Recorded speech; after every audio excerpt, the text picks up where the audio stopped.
Je, simu yako inazima haraka hata kama imejaa chaji?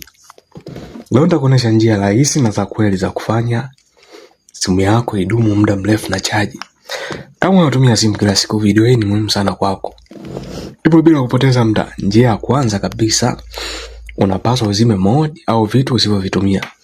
Vitu hivi ni kama mode ya Bluetooth, location, Wi-Fi pamoja na data. Vitu hivi vinakula sana chaji ikiwa hujavitumia, hata simu ikiwa mfukoni. Njia ya pili, tumia battery saver. Simu nyingi zina battery saver, hivyo washa hii modi ukiwa na chaji kidogo. Hii itapunguza matumizi ya chaji.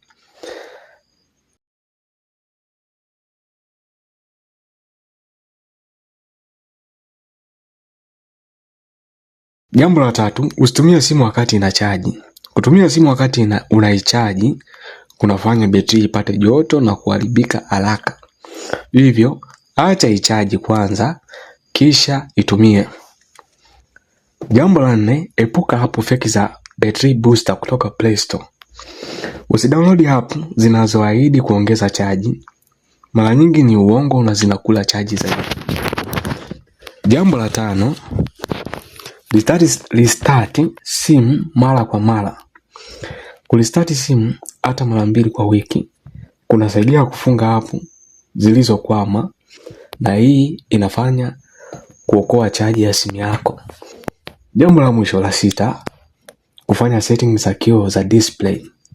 Weka simu yako katika mfumo wa dark mode, mfumo mweusi. Hii husaidia kupunguza mwanga mkali, hivyo kupelekea simu yako kutumia nguvu kidogo upande wa chaji. Asante kwa kunisikiliza. Kama utafuata hizi njia, utaona tofauti kubwa kwenye chaji ya simu yako. Hivyo unaweza kulike, comment, pia na kusubscribe.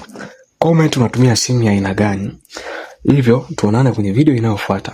Asante.